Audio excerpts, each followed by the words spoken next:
Hey, this is Snuck versus Siphonized TVZ in the Not So Masters League. I don't know, gold, high gold. I know a lot of the people Snuck plays against are platinum.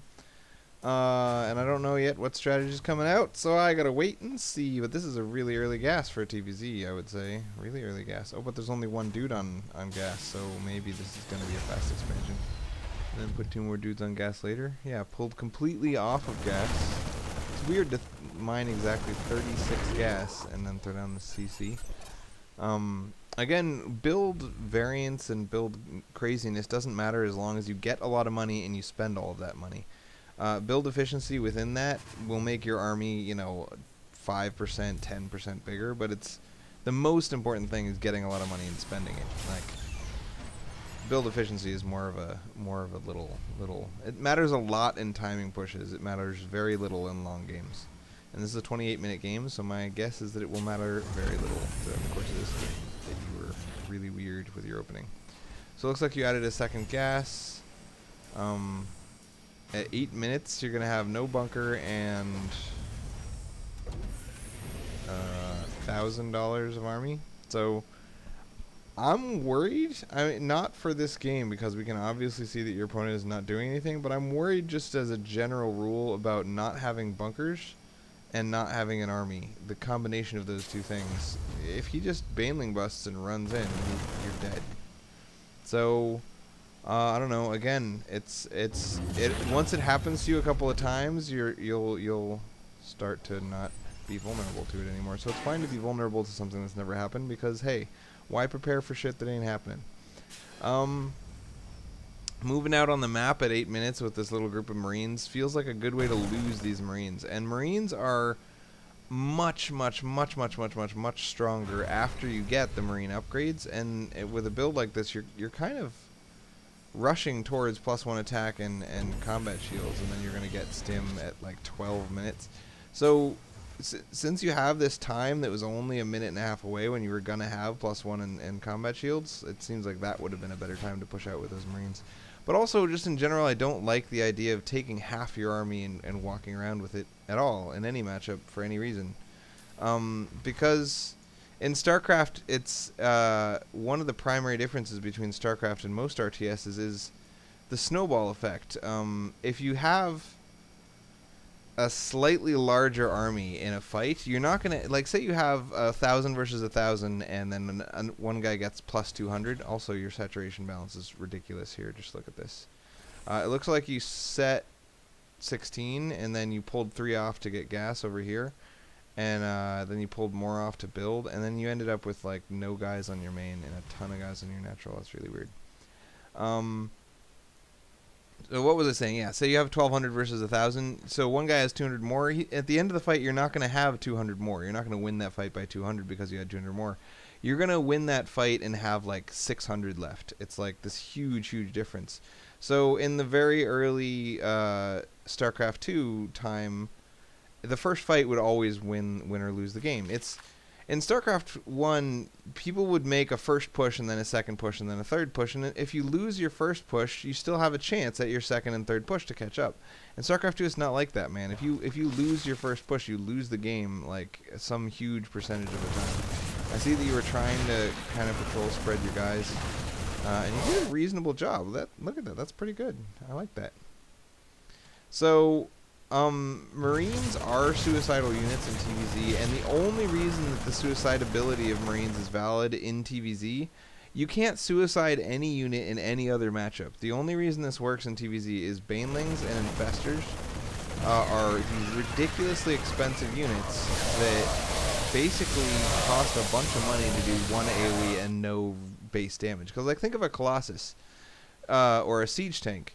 They do area of effect damage, but they do it consistently, constantly, all the freaking time. I mean, High Templars, I guess, and Seeker Missiles, I guess, but nobody really uses High Templars or Seeker Missiles, at least in the very early game or in the lower leagues or whatever. But Zerg has only these units that have unreplenishable area of effect.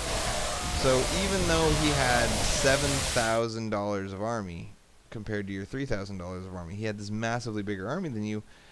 you traded really well, and this is unique to TVZ, and it's unique to Marines versus Banelings and Marines versus Infestors in TVZ. So I like what you did, and I like how it worked out for you. And at the end of that battle, you end up with 57 workers on 2 bases, pretty poorly balanced. Like you don't have any guys on these geysers, you don't have any guys on these geysers, and you have way too many guys here and not enough guys here.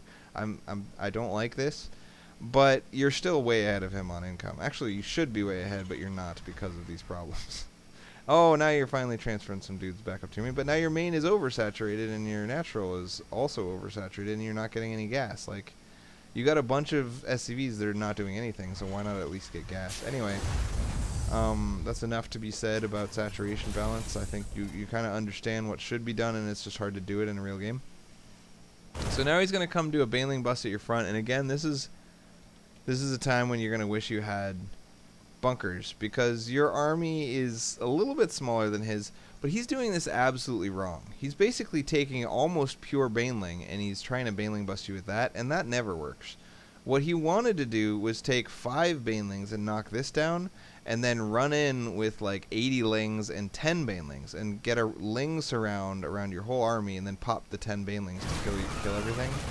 And instead, he's gonna do this terrible, ridiculous, stupid, suicidal baneling thing. Because those banelings, like the first 10 banelings, or well, the first 15 banelings, 5 of them kill the depot, and then the next 10 kill all your marines. And then he's got 20 banelings left, and he's like, well, I don't know what to do with these 20 banelings, so they all just kind of pop and do nothing. So that was a symptom of him being an idiot that made you win that really heavily. If he had done a proper baneling bust, I think he would have died at that point, because he does have 9,000 spent versus your 6,000 spent, and you did have no bunkers and a single wall in with a depot. So it's very vulnerable to a baneling bust, and you're just kind of lucky that you're opponent's in that. So now we're going for this 1-1 upgrades, and you just finished your armory, and you're not yet starting 2-2. You're getting some double medevacs out. I think you plan to get tanks, but you're not really.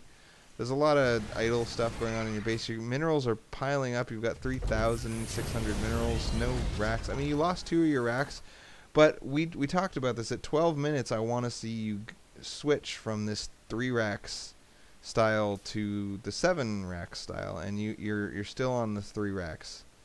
I guess you added another one, so now you're on 4. But this is 1 marine, 2, 3, 4, 5. So this is 5 marines at a time. I want 15 marines at a time, not 5. And look, you have the money for it, obviously, since you're queuing up all these marines. And I'm not saying queuing up marines is bad. Marines come out pretty quickly, so it's fine to queue them up, especially during combat. But you just need more racks. If you had more racks, then those marines would have actually come out rather than being queued. So again, 12 minutes, go up to 7 racks with 7 reactor cores, or 10 racks with 4 reactor cores, or whatever you need to do to get 14 marines at a time coming out, because your third base, free base 72 worker, $3,000 income, that's enough to, I mean, $3,000 a minute, that's more than enough to make 15 marines at a time. Obviously, you want to get a marine down here to kill the very predictable Overlord Pooper much earlier. Usually with your first push, you want to do that. This third base is not going down at a reasonable time. I would like to have seen it gone down much earlier. You do have 66 workers at this point, but okay, at 10 minutes, you have 46, and off of 2 command centers, you make 7 marines per minute, right? So it's very common to have about 50 at 10 minutes, and then to get 21 more and therefore have 71 SCVs, it should only take 3 minutes. So at 13 minutes, you should have 70, 71, or 72, and obviously we're not going to see that. So I don't know specifically why we didn't see that. Is it a supply block? Is it that you lost SCVs? So right here, you cut cut SCVs and cut SCVs. And I feel like you're doing this intentionally because you don't have a third command center, so what's the point in making more SCVs? And that's a valid consideration if you're 2 base all-inning. But TVZ is a really hard matchup to win quickly. You can get an advantage in the very early game, but then it takes you 30 minutes to really milk that advantage to victory. So it's important to plan for a third base and to plan for a fourth base. So I do wish that you're making 2 CCs at once, but you're cutting workers. And I wish that you'd have 72 workers at 13 minutes and be landing your third CC at 13 minutes. CCs take 3 minutes to build. That means build it at 10 minutes. Make your big army, push out at 10 minutes, and as soon as your army pushes out, make the CC behind it. And you'll notice you always have enough minerals to make the CC behind your push, because your push is so building light, it's so light on buildings, that your income is stacking and stacking and stacking and stacking, and eventually you just don't have the buildings to spend the money anymore. So there's always going to be 400 minerals in the bank at 10 minutes. You should always make a CC at 10 minutes. So yeah, make the CC as you push. I mean, any build that pushes out as you have almost $2,000 in the bank, that's not a very optimal build. You know, it's not very optimal. So I would like to see you figure out what you wanted to do in this game and do that instead of what you did, because this push, I mean, pushing out when you're supply blocked with $1,400 in the bank, that's not great. Your push was big enough. It's just that you have all this extra money, so you should have done something with it. Oops, I said plus plus instead of hitting plus plus. Anyway, so at 13 minutes is when you really want to be on that 3K income, and from 13 minutes on, anytime throughout the whole game that you're at less than 3K income, you're screwing something up. So right now you don't have anywhere near 3K income. You've got 1,800, 1,900. And that's just because, you know, you never killed this dude that was pooping, you never made the command center, you never landed the command center.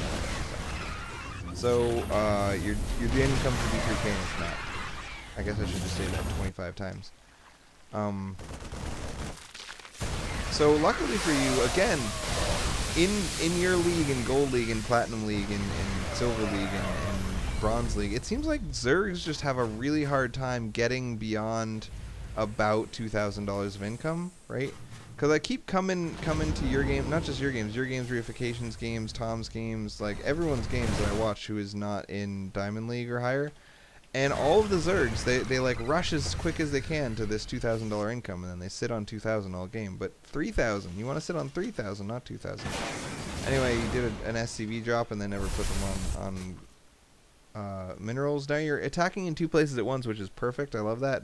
One of the greatest strengths of Marines is their ability to be useful by themselves. So you can just take a big group of Marines and send them off to die, and they will do enough damage while they die to make it worthwhile to have sent them.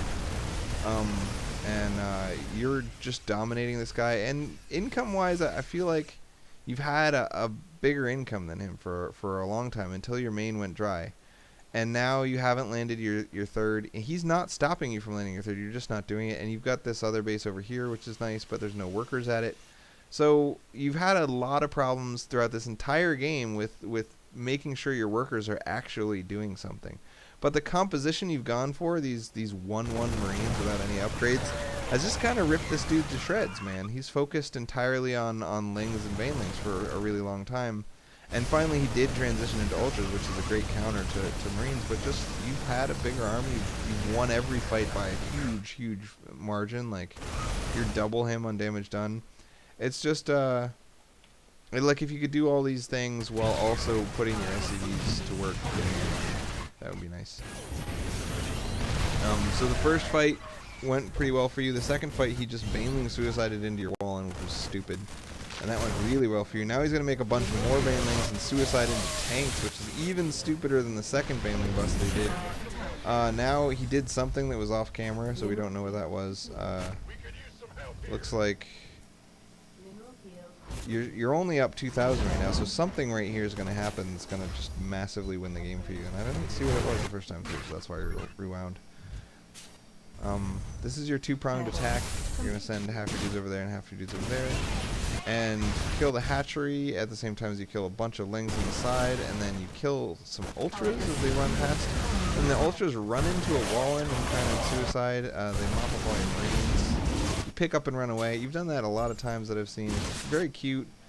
And by cute, I mean it is beneficial, but it's not as beneficial as it looks. And I mean, I don't know. I'm not saying don't do it, but don't rely on it. Anyway, in that situation, it was very good. I liked it. You picked up, went up and ran away. The vulnerability is that you'll run away through like a waiting army that's off camera, like in the fog of war. There'll just be some infestors sitting there, and they'll fungal growth you, and you'll lose all your stuff. Or that you'll pick up and then go somewhere to drop off and end up not having a good place to drop and losing your stuff there. But whatever. This is going to be great because I've said a bunch of times the counter to ultras is buildings. See how only one of the ultras is actually fighting? This is pretty typical way to kill ultras. You didn't unload any of your stuff. This is really weird. I feel like you're not watching this drop or something. This drop is just really poorly managed. Yeah, you kind of dominated this guy because he's a moron. You did reasonably good things, and especially your composition of lots of Marines and medevacs, and the way you used it was good. Multi-pronged attacking was good. Denying his bases over and over was good. Some of your drops were good. Your pickup and retreat was good. Having a really strong wall-in at the front, this is something I've told you a billion times, and you finally seem to have totally agreed and done it, and it really won you the game. Against that baneling bust would have been terrible if he'd taken all those banelings and ran them at you and you didn't have a wall in. That would have been game over right there. But the wall in really ate up a ton of his banelings, and then you rebuilt the wall in and it countered his ultra counter that he tried to do against you. It was just really good. And now you're making a bunch of banshees and I don't know. He's making some mutas. Mutas are terrible. I think the banshees kind of force the mutas, and it's a good thing to force the mutas because mutas are terrible. And then you just kind of ripped them up. So you forgot upgrades, like you said in the title of the replay, but in general, everything you did was pretty good. It could have been a hell of a lot better, but it was pretty good. And you definitely outclassed this guy. You made him look like a worse player than you.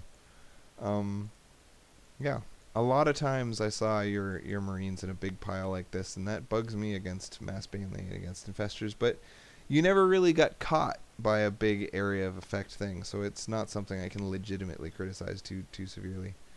But it's a vulnerability. He could catch you. It could happen. Who knows? Anyway, good stuff. Good times. I guess I'll cast the second game without starting over because why not? This one's a TVT. Oh no, I guess I should start over because you never know.